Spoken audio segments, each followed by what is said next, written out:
Hey everyone, and welcome back to KXN Live. Thanks so much for joining us. Today we have a special topic that we are going to cover, and that is meteorites. Today we're going to be talking with our meteorologist, Kristen Curry, and she's going to talk all things meteorites with you. Kristen, thanks so much for joining us, and please talk to us about what is going on. Of course. So, yes, yesterday, if you've been watching KXN News, we highlighted the fact that the Perseid meteor shower has begun. So, our space reporter, Eric Hendrickson, wrote that up yesterday about all the details about the upcoming meteor shower, because these are exciting. These are quite the spectacle in the sky. If you're in the right place and able to see them, obviously forecast dependent. But the Perseid's not just the only meteor shower that we have during the year. We actually have quite a few of them, so that's what I wanted to talk about in our Kristen's Classroom episode today. So we know we have 9 meteor showers, correct? What are the names and when do we typically see them? For sure. Okay, so let's get into it, and bear with me because a lot of these are kind of Greek in root, right? Because when it comes to the naming of these meteor showers, a lot of them are named based off of Greek mythology. Why? Because they're given the name closest, the center point, the radiant, closest constellation or star to it. So if I show you the 9 meteor showers that we see every year, starting first with the one late December into January, that starts with the quadrantids, the second being the lyrids, the third, the Eta aquarids, the fourth being the southern delta aquarids, followed by the Perseids, which what we're seeing right now. So it has begun about July 14th through the July 17th timeframe, but then they really are going into August. And then the Orionids, the Leonids, the Geminids, and the Ursids. And I have them all listed on my weather map, Esme, if we want to pull that up, because you'll notice that there are 9. These are the major ones. Now, there are dozens and dozens of meteor showers that occur all the time, but these are going to be the big ones, the ones that are putting out, for example, the quadrantids, about 120 meteors per hour on a clear night away from light pollution. The Perseids, when we get closer to the peak, that would be in August. For this year, it'd be August 11th, 12th, and that's going to be about 100 meteors per hour. So, yes, we get, meteor showers, little bitty ones all the time, but these are going to be the big ones to look for during the year. And we know that we have a meteor shower coming up pretty soon. What can you tell us about that meteor shower that we're expected to see here soon? Absolutely. So like I mentioned, the Perseids are the one that comes in August, but when it comes to any meteor shower there, those are going to be named according to the closest star or constellation, as I mentioned. So for the Perseids, the center point where it looks like some of the meteors are coming out of, that's closest to the Perseus constellation. I keep wanting to say Pegasus. I got Hercules on the brain. Perseus would be the constellation. And then something kind of neat, it's caused by an Earth passing through a debris trail or comet. It could be an asteroid too, but most of the time a comet. Those would be any of those meteor showers. And we talked a lot about this on our CW Austin morning show, kind of the difference between a meteor versus a meteorite versus a meteoroid, because there's a lot of science terms that are kind of thrown out there, Esme. So if you think about it, a meteoroid is still a meteor, but it's in outer space. It becomes a meteor by definition when it starts to move through Earth's atmosphere. It becomes a meteorite once it hits Earth's surface. Now, that's very few and far between. We got a lot of meteoroids up in outer space. We can definitely get some meteors in Earth's atmosphere. Very few meteorites that actually make it down to the ground. So certain, fun facts, if you will. And I'll just add a few more because these ones stick out to me. Approximately 30 meteor showers per year are visible on Earth. Now, we need very specific things to happen for us to see that, right? You need a clear sky. You need a low moon is how I phrase it, but it means like a new moon. You don't want a whole lot of moonlight. If it's a big old full moon, that's going to drown out some of the visibility of some of those small meteors. So new moon or low moonlight.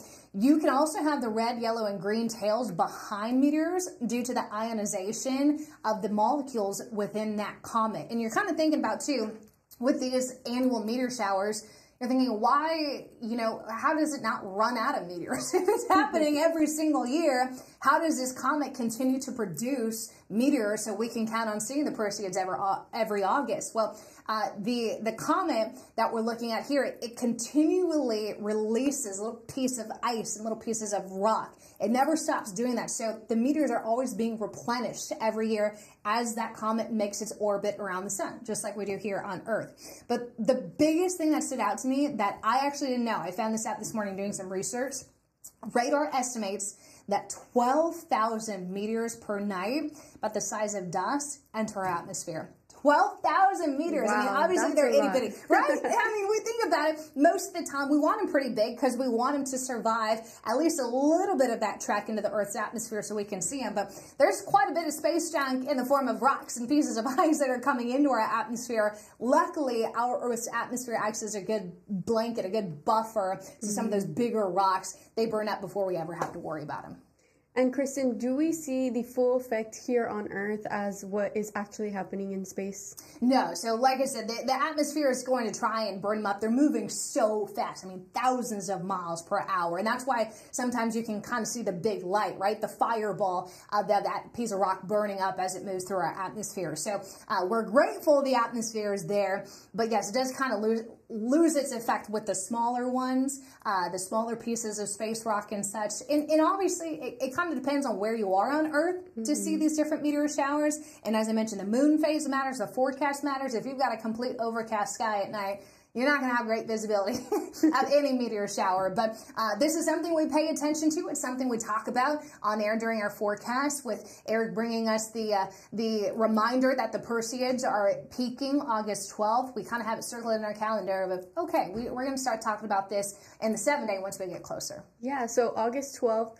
Where can somebody look towards to in the night sky to find that meteor shower? I know if you're looking in the wrong way, you're pretty much going to miss it, right? Yeah, so that Perseus constellation is where you want to look. How do I find that Perseus constellation? Well, there are so many different space and star apps that I would encourage you to look for. I have one specific one on my phone, and you can just Google it in your smartphone app store. But if you open it up and point it at the sky, it actually shows you all the different constellations.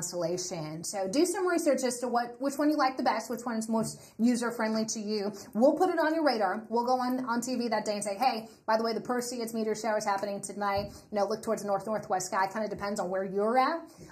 But we've got those details too as far as the next one, the Perseids meteor shower that has started. Those details are online right now at cakesand.com. And Kristen, have you ever seen a meteor shower with your own eyes? Yeah, so I've seen a couple meteors, part of a bigger meteor shower, only because I'm driving to work at 2 a.m., 3 a.m., so it's really me driving and I'll see one passing and be like, hey, that was a Perseid, right? Or, oh, that was a quadrantid. But I don't know if I've ever been far enough away from this city to see it, but it's on my bucket list. We were talking this morning about there are plenty of places out in the hill country where you can get away from a lot of the light pollution.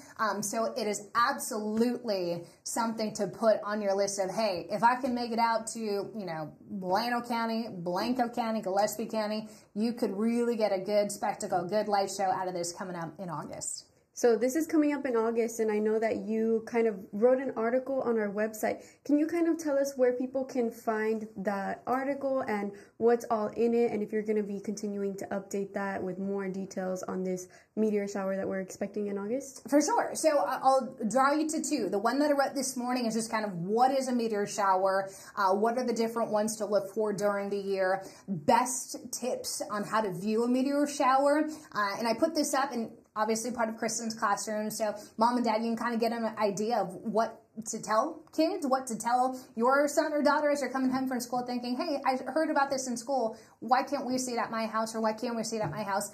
There's some good information for you, good, family chat at the dinner table coming up.